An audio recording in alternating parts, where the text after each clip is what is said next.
आगे वकुल बुआ के पास जाती है टॉन्ट मारने के लिए। तो बुआ कहती है तुम यहाँ पर मुझ पर एहसान जताने की कोशिश कर रही हो, जो भी तुमने मेरी फैमिली के लिए किया, लेकिन याद रखना अभी भी करण मेरा ही पति है। तो वकुल कहती है वो ज्यादा दिन तक तुम्हारा नहीं रह पाएगा, क्योंकि मुझे पता है तुम दोनों के बीच कोई प्यार नहीं है। तुम तो करण को अपने करीब भी आने नहीं देती, बल्कि उसे बाहर सुलाती हो। अगर तुम करण को प्यार नहीं दे सकती तो उसे मुझे दे दो, मैं उसे बहुत प्यार दूंगी और उसे हमेशा खुश रखूंगी। कि तभी उधर से करण आ जाता है और वकुल की सारी बातें सुन लेता है। तो वो वकुल को कहता है वकुल तुम मुझे बहुत ही अच्छी तरह से जानती हो। तो बुआ जब उन दोनों की बातें सुनती है तो उसे लगता है कि वो उन दोनों के बीच कबाब में हड्डी बन रही है। इसलिए वो कहती है अगर वकुल इतनी ही अच्छी है तो उसके पास ही जाकर रहो ना, तुम्हें मेरी क्या जरूरत। और वो ये कहकर वहाँ से जा रही होती है। करण उसका हाथ पकड़ लेता है और कहता है पहले मेरी पूरी बात तो सुन लो, उसके बाद यहाँ से जाना।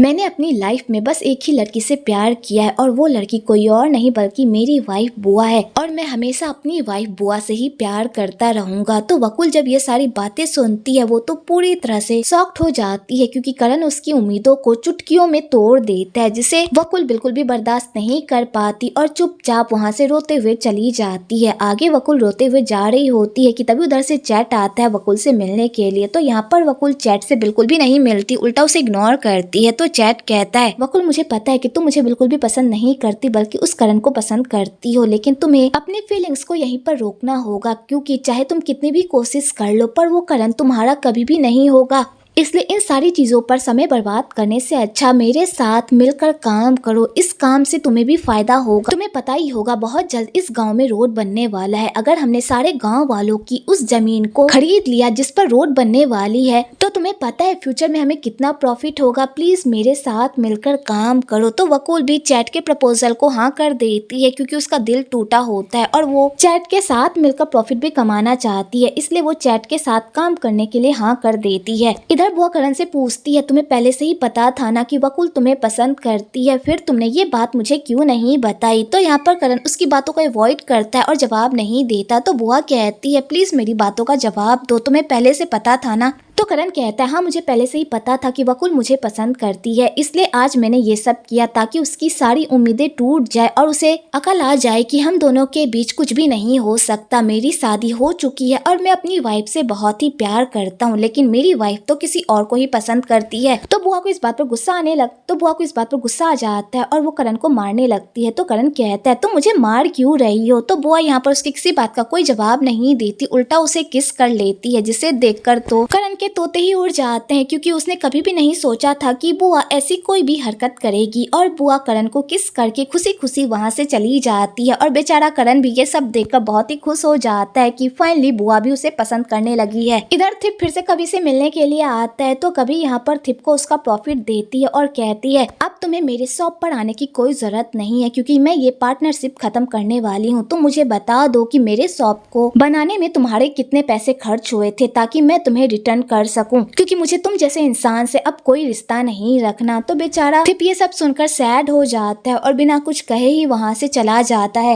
इधर करण सैंग को पकड़ने के लिए तनु के अड्डे पर पहुँच जाता है, क्योंकि उसकी बहन ने उसे बताया था कि जब उसकी किडनैपिंग हुई थी तभी वहाँ पर उसने एक लड़की को देखा था, और गाँव में तो उसकी किसी से भी कोई भी दुश्मनी नहीं है जो उसके साथ ऐसा कुछ भी कर सकता है सिवाय तनु के, क्योंकि तनु ही बार बार उससे लड़ाई करने आया करती थी और थिप को लेकर उसे बुरा भला भी कहा था। तो करण समझ जाता है कि इन सारे कारनामों के पीछे तनु का ही हाथ है और शायद तनु सैंग के साथ मिली हुई है, इसलिए वो उसके घर पर नजर रखता है। तभी वहाँ पर सैंग भी आ जाता है तनु से मिलने के लिए और उसके साथ गुलछर्रे उड़ाने के लिए उसके रूम में चला जाता है। तो करण कहता है मेरा अंदाजा बिल्कुल सही था, सैंग तनु के साथ मिला हुआ है और ये दोनों मिलकर ये सारे कारनामे कर रहे हैं। आगे वो दोनों वहीं पर बैठकर सैंग का इंतजार करता है, ताकि जैसे ही सैंग बाहर आए वो उसे पूरी तरह से धर दबोच ले। इधर सैंग तनु के साथ रंगरलियां मनाकर वहाँ से जा ही रहा होता है कि तभी वहाँ पर करण और रैंग उसे चारों तरफ से घेर लेते हैं और उसे पूरी तरह से पकड़ने की कोशिश करते हैं। तो यहाँ पर सैंग उन लोगों के चंगुल में पूरी तरह से फंस भी जाता है, लेकिन सही टाइम पर तनु आ जाती है और उन दोनों को मारकर वहीं पर बेहोश कर देती है और सैंग की जान बचाकर वहाँ से उसे लेकर चली जाती है। तो सैंग यहाँ पर तनु से पूछता है कि तुम्हें कैसे पता कि वो दोनों मेरे पीछे थे। तो तनु कहती है जब तुम यहाँ से जा रहे थे तभी मैंने उन दोनों को तुम्हारा पीछा करते हुए देखा था। अगर मैं सही टाइम पर आज नहीं नहीं आती तो वो दोनों आज तुम्हें पकड़ ही लेते। तो सैंग कहता है थैंक यू सो मच, तुमने मेरी हेल्प की, अगर आज तुम सही वक्त पर नहीं आती तो पता नहीं आज मेरे साथ क्या होता। तो तनु कहती है मैंने तुम्हारी हेल्प की ना, तो इसके बदले अब मुझे पैसे दो। तो सैंग यहाँ पर तनु को ढेर सारे चिल्लर देकर वहाँ से दफा हो जाता है, क्योंकि उसे पता होता है कि वहाँ पर उसका ज्यादा देर रुकना सही नहीं है। इधर रांग और करण तनु की ऐसी हरकत देखकर पूरी तरह से हैरान होते हैं, क्योंकि उसने कभी भी नहीं सोचा था कि तनु उन दोनों के साथ ऐसा कुछ करेगी। इधर कभी अपना सैलून बंद करके घर वापस जा रही होती है कि तभी वहाँ पर थिप आ जाता है। तो कभी कहती है तुम यहाँ पर अपने पैसे बताने के लिए आए हो ना, कि मेरे सैलून में तुम्हारा कितना पैसा लगा है, तो बताओ कितने पैसे लगे हैं। तो थिप कहता है मैं इस बारे में बात करने के लिए नहीं आया हूँ, बल्कि मुझे तुम्हारी फिक्र हो रही थी इसलिए मैं यहाँ पर आया हूँ। तो कभी कहती है तुम्हें मेरी फिक्र हो रही थी, कहीं सैंग फिर से मुझ पर हमला ना कर दे। अगर तुम्हें मेरी इतनी फिक्र हो रही थी तो अपने डैड के साथ मिलकर सैंग को पकड़ो, ना कि मेरे आगे पीछे इस तरह मंडराया करो, क्योंकि मुझे तुम्हारा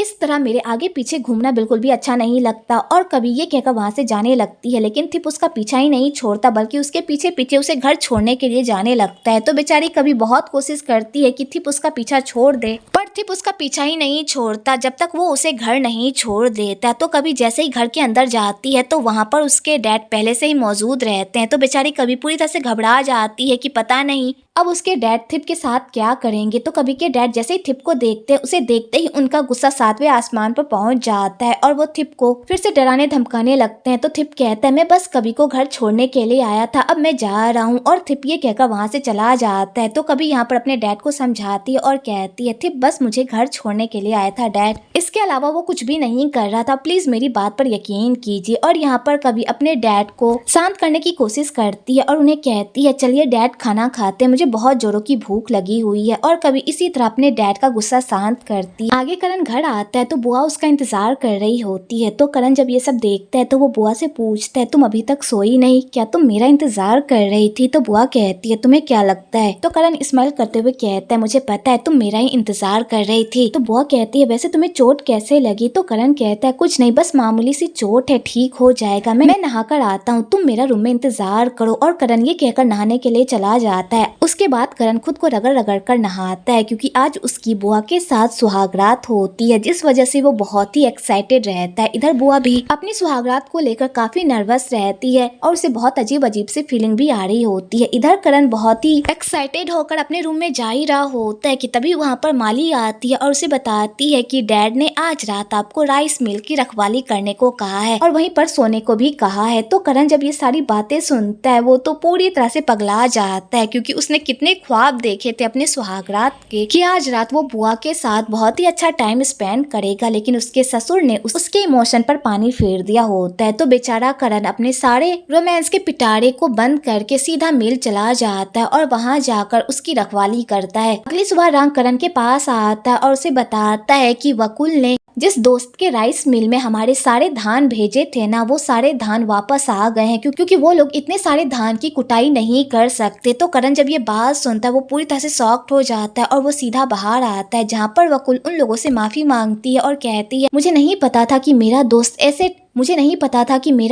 ऐसे टाइम में हमें धोखा देगा और हमें इतनी बड़ी मुसीबत में अकेला छोड़ देगा। तो बुआ के डैड कहते हैं अगर राइस सही टाइम पर तैयार नहीं हुआ तो हम लोग बहुत बड़ी प्रॉब्लम में फंस जाएंगे। तो यहाँ पर वकुल कहती है मेरे पास एक और आइडिया है, चैट के पास भी एक राइस मिल है, अगर हम अपने सारे धान चैट के राइस मिल में तैयार करवाए तो ये कम टाइम पर पूरा हो सकता है, लेकिन इसके बदले चैट को यहाँ की राइस चाहिए। तो करण इस ऑफर को ठुकरा देता है, क्योंकि वो चैट के साथ कोई भी काम करना नहीं चाहता, क्योंकि उसके हिसाब से चैट अच्छा इंसान नहीं है और उसके साथ कोई भी काम करना नुकसानदेह हो सकता है। इसलिए करण कहता है मेरे पास एक आइडिया है, अगर हमारे पास राइस मिल नहीं है तो क्या हुआ, हम पुराने तरीके से चावल बनाएंगे और सही टाइम पर सारे चावल को तैयार करेंगे। तो बुआ भी कहती है करण का आइडिया अच्छा है, क्यों ना हम सारे गाँव वालों की हेल्प ले, चैट को राइस देने से अच्छा है कि हम गाँव वालों के साथ अपना मुनाफा शेयर करें, इससे गाँव वाले भी खुश होंगे और हमारी तरक्की भी होगी। तो बुआ के डैड को करण का ये ये आइडिया अच्छा लगता है और वो इसी आइडिया पर काम करने के लिए तैयार हो जाते हैं, जिस बात से वकुल को बहुत ही बुरा लगता है क्योंकि वो चाहती थी कि ये काम चैट को मिले, लेकिन करण ने यहाँ पर ऐसी बाजी मार ली होती है कि चैट का पत्ता ही कट गया होता है। आगे सारे गांव वाले मिलकर राइस तैयार करने लगते हैं, तो यहाँ पर वकुल भी करण के साथ काम करने लगती है और उसके साथ सारे राइस का हिसाब किताब भी रखने लगती है। तो बुआ जब उन दोनों को एक साथ देखती है तो उसे बहुत ही जलन होती है और उसका मन करता है कि वो वकुल को करण की लाइफ से ऐसे दफा करे कि वो दोबारा कभी भी करण की लाइफ में एंट्री ही ना कर पाए। इधर वकुल जब सारे गांव वालों की मेहनत देखती है तो वो समझ जाती है कि ये लोग बहुत जल्द सारा ऑर्डर कंप्लीट कर लेंगे, इसलिए वो चैट के पास जाती है और उसे जाकर सब कुछ बता देती है कि करण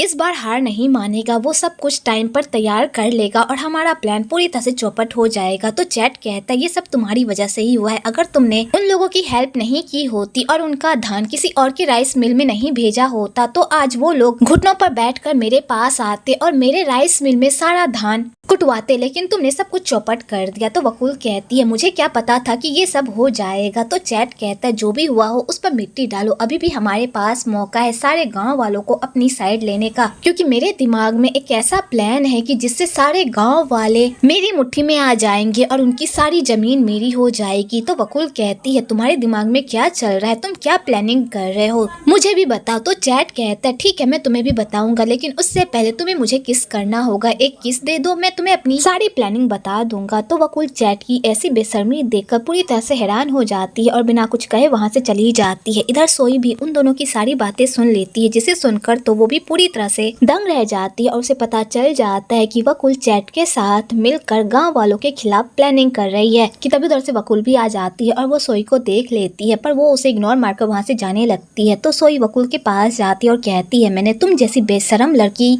आज तक नहीं देखी, पहले तुम करण पर डोरे डाल रही थी और तुम अब चैट पर डोरे डाल रही हो, तुम्हारे अंदर शर्म नाम की चीज है भी या नहीं। तो वकुल कहती है मेरे अंदर शर्म है या नहीं उससे तुम्हें क्या लेना देना, अपने काम से काम रखो, मेरे मामले में टांग अड़ाने की कोई जरूरत नहीं है। तो सोई कहती है तुम जो ये सारी हरकतें कर रही हो तुम्हें क्या लगता है कि तुम आराम से निकल जाओगी, मैं करण को तुम्हारे बारे में सब कुछ बता दूंगी कि तुम यहाँ पर चैट के साथ मिलकर क्या गुल खिला रही हो। तो वकुल ये बात सुनकर डर जाती है कि कहीं करण के सामने उसकी सच्चाई ना आ जाए, पर वो सोई के सामने ऐसा प्रिटेंड करती है कि जैसे उसे इस बात से कोई फर्क नहीं पड़ता और वो सोई को कहती है तुम्हें क्या लगता है तुम करण को जाकर मेरे बारे में बता दोगी तो करण तुम्हारी बात पर यकीन कर लेगा, तुम्हें भी पता है कि करण तुमसे ज्यादा मुझ पर भरोसा करता है और वो कभी भी तुम्हारी बात नहीं सुनेगा। और वकुल ये कहकर वहाँ से चली जाती है और बेचारी सोई देखती ही रह जाती है। आगे थिप फिर से कवि से बात करने के लिए उसके सैलून आता है, पर कवि उससे बात करने को तैयार ही नहीं होती, उल्टा उसे इग्नोर मारती है। तो थिप के पास कोई और रास्ता नहीं सूझता तो वो कवि को कहता है कि मैं यहाँ पर अपना बाल बनवाने के लिए आया हूँ। तो कवि कहती है ठीक है फिर आराम से बैठ जाओ, मैं तुम्हारा बाल बहुत ही अच्छे से बना दूंगी। और यहाँ पर कवि थिप के बाल को धोने लगती है। तो थिप यहाँ पर सिर्फ कवि को ही टुक टुक देखता रहता है, जिसे देखकर कवि को बिल्कुल भी अच्छा नहीं लगता और वो थिप को कहती है अपनी आंखें बंद करो, मुझे इस तरह घूरना बंद करो। तो थिप कवि के कहने पर अपनी आंखें बंद कर लेता है। आगे कवि थिप को मजा चखाने के लिए उसके बाल को इस तरह डिजाइन कर देती है, जिसे देखकर थिप पूरी तरह से हैरान हो जाता है, क्योंकि कवि जानबूझकर थिप के बालों को घुंघरेला कर देती है, जिसे देखकर तो थिप पूरी तरह से पगला जाता है और कहता है कभी तुमने मेरे बालों के साथ ये क्या कर दिया। तो कभी कहती है तुमने मुझे अपना हेयर बनाने को कहा लेकिन तुमने कोई डिजाइन नहीं बताया, तो मैंने अपने मन से तुम्हारे बालों के साथ ये डिजाइन कर दिया, अच्छा लग रहा है ना। और कभी ये कहकर खूब हंसने लगती है और बेचारा थिप ये सब देखकर पूरी तरह से दंग रह जाता है। आगे थिप कभी को घर छोड़ने के लिए जाता है। तो कभी कहती है मैंने तुम्हारे बालों के साथ ये सब किया और तुम ऐसे हाल में भी मुझे घर छोड़ने के लिए आ रहे हो। और यहाँ पर कभी थिप के बालों का खूब मजाक उड़ाती है। तो थिप कभी की बातों का बिल्कुल भी बुरा नहीं मानता, उल्टा सिर्फ स्माइल ही करता रहता है, जिसे देखकर कभी को बिल्कुल भी अच्छा नहीं लगता, क्योंकि थिप ने जो उसके साथ किया होता है वो बिल्कुल भी नहीं भूल पाई होती। इसलिए वो थिप को कहती है तुम्हें क्या लगता है कि तुम मेरा रोज पीछा करोगे, मेरे साथ अच्छे से पेश आओगे, मुझे घर छोड़ने के लिए आओगे तो मैं तुम्हें इजीली माफ कर दूंगी। बिल्कुल भी नहीं, मैं तुम्हें माफ नहीं कर सकती। तुमने बदले के लिए सिर्फ मेरा इस्तेमाल किया, मेरी फीलिंग्स के साथ खेला, जो मैं चाहकर भी नहीं भूल सकती। इसलिए प्लीज इस तरह की हरकतें करके मुझे चोट पहुंचाना और खुद को तकलीफ देना बंद करो, क्योंकि इन सब से हम दोनों का कोई भला नहीं होने वाला। और कभी ये कहकर वहाँ से चली जाती है। तो थिप को ये सारी बातें सुनकर बहुत ही बुरा लगता है, क्योंकि कहीं ना कहीं अब वो भी कभी से प्यार करने लगा होता है, बस वो एडमिट नहीं कर पा रहा होता।